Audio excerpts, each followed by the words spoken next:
Yes, you can become a commercial airline pilot in the US as a non-US citizen. You don't need a green card, you don't need to be rich.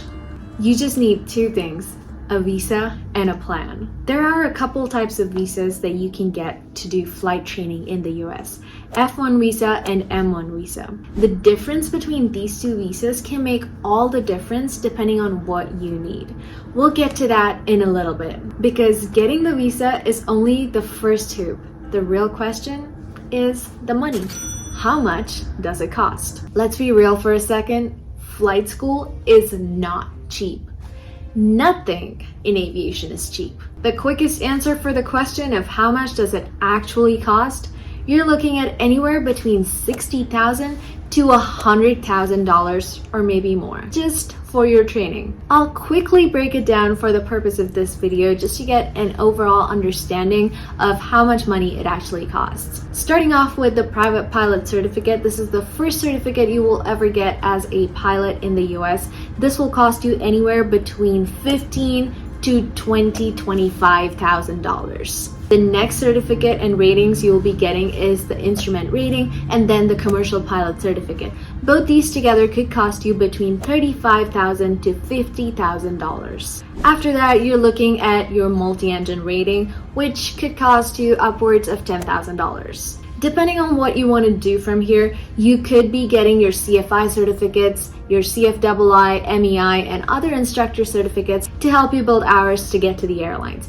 These we're looking at, again, $10,000 to $25,000. On top of all of this, we're looking at living expenses, rent, food, housing, all that good stuff, and other hidden costs like TSA fees, check ride fees, and so much more, which can cost you anywhere between $5,000 to $20,000. A lot of students encounter this problem of running out of money, under budgeting, and spending way too much because a lot of flight schools give you the lower end of the numbers. And usually, more often than not, most students do not finish their training at the bare minimum hours that is required. If you want to find out more details about the costs, how to not fall into this trap, how to save extra money, we're talking thousands of dollars, watch the webinar linked down below. That'll give you more in detail stuff about the costs, hidden costs, how to save money, and how to properly budget so you don't end up overspending and running out of money in the middle of your training with nowhere to go. This webinar covers a step-by-step guide for international students who want to go from 0 hours to becoming an airline pilot. It also has a lot of free bonuses included. If you want to find out more and you're an international student, check out the link in the description to learn more about the webinar. So, training costs, we're talking over $100,000. But don't panic yet. We'll talk about ways of how to make this work, even if you're not rich. Because the right choice in the right flight school can save you tens of thousands of dollars. So, how do you choose the right flight school? Not all flight schools are created equal.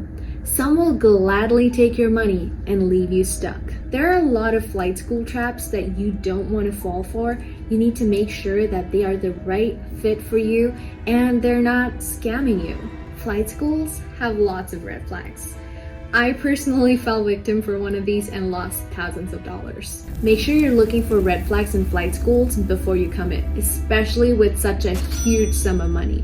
We'll talk more about that in the webinar, but one of the first things you need to look for in a flight school is making sure that they can offer you a visa. Not all flight schools can do that. They need extra certification and need to be able to give you a visa. Next, make sure the flight school is 141 certified. This usually breaks down a lot of the confusion and trouble for international students. This may not be required, but it will just make your life easier so you don't have to go verify a lot more things in the process. Another thing you want to look for in a flight school is what kind of international student support they offer. Because you're in a whole other country, you could use some help. If you're somebody who's feeling a little overwhelmed with the whole flight school, searching, finding, seeing if they're the right fit, if they have the right visa, check out the flight school form in the description below where we match you with the right flight schools that do offer international student support and visas for international students. This form is completely free. All you have to do is fill it out if you're interested in finding the right flight school, and we'll match you with the right one. And if you're thinking about staying in the US after you finish your training to build some flight hours and get hired, the type of visa you choose changes everything. How can you stay in the US after you finish training? Your plan with your training can go two ways. You either finish your training, get your commercial pilot certificate, multi-engine rating, and any other ratings that you wish to get, and go back to your home country and fly for an airline at your home country. This is the easier route. Or your plan might include continue staying in the US and working for an airline in the US eventually. This is much harder, but not impossible. The difference between these two can come down to what kind of visa you choose. With an M1 visa, you typically have to leave the US after you finish training. This visa is specifically designed to come here for training. Once you finish it, go back to your home country and then work there. On the other hand, if you opt for an F1 visa, this gives you the opportunity to apply for optional practical training, or OPT in short. That essentially lets you legally work in the US, maybe as a CFI, maybe something else, but in your field of study to build hours and to build experience. But there's a catch. That is only valid for 1 year. This topic is extremely detailed and is set with traps at every turn. I won't be able to fully cover that in this video, but the webinar goes into full deep dive about the topic. But in summary, what I need you to know about these two visas is M1 visa is for training purposes. You come here, train, and go back to your home country. F1 visa is for training and also lets you build experience or work for a limited period of time.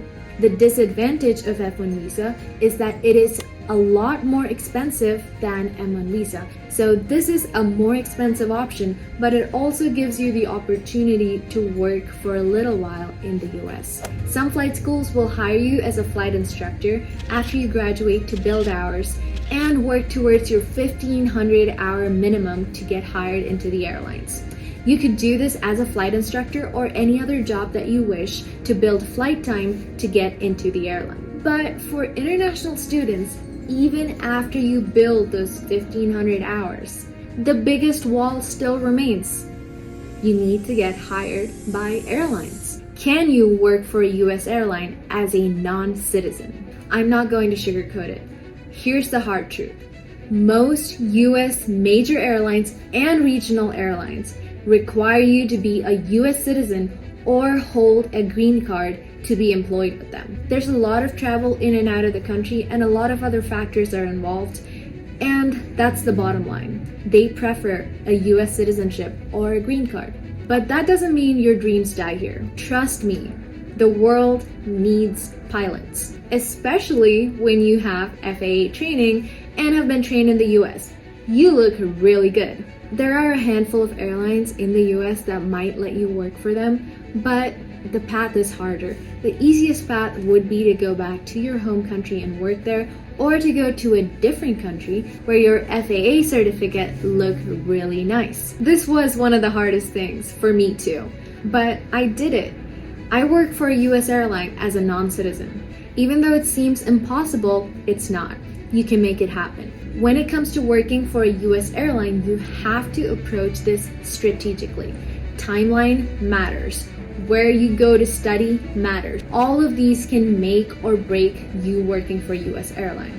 OPTs are time restricted, so you have to time everything right to make it happen. We'll get into that strategy and some free bonus resources in the webinar. I was once the student who was watching videos like this and hoping that I could become a pilot. And today I'm sitting in a beautiful flight deck flying a jet. I made it happen because I didn't quit. And as we're approaching the end of this video, I can see that you don't quit either. So let's go ahead and summarize this. There are two different types of visas that you can get as an international student going to train in the US to become a pilot. The M1 visa and the F1 visa. M1 visa is used for vocational training. So you train and go back home. F1 visa, on the other hand, can be used to train and also gives you the opportunity to build some experience after, which means you can work as a CFI for a short period of time. And to make that happen, you will have to pick the right school, the right training, and the right degree if that's what you're going for. The biggest disadvantage of the F1 visa is it costs a lot more. Talking of costs, flight training can cost you $60,000 to $100,000, sometimes more. Next, choosing the right flight school is extremely important. Make sure you're looking for the green flags that we mentioned. Make sure that they can actually train international students. If you want to be connected with such flight schools, fill out the flight school form in the description. It is completely free. After you finish training, you have two options. You can either go back to your home country or a different country, convert your certificates, and work at an airline in that country. On the other hand, there is another path, which is staying in the US and building flight hours. After you build 1,500 hours, you can apply for airlines in the US. Most major US airlines do not hire international students who don't have a US citizenship or a green card. There are some airlines that do hire international students, but it is extremely important to time your OPT right. We'll talk more about the timeline and the strategy in the webinar if you're interested. But it is extremely important to time your OPT right. I cannot stress this enough. And that is how you become a pilot in the US. And honestly, everything I've told you in this video is just the tip of the iceberg. This is a summarized, very condensed version of all the things you need to know to become a pilot in the US. If you want to know more information, a full deep dive breakdown of step-by-step roadmap of how to go from 0 hours to becoming an airline pilot in the US, check out the webinar in the description. This will be the most comprehensive and useful guide for international students. The link to the webinar is in the description and the pinned comment. Check it out if you are serious about becoming a pilot. Thank you for staying till the very end. I will see you in my next video. Until then, signing off, Lightning Girl. Bye!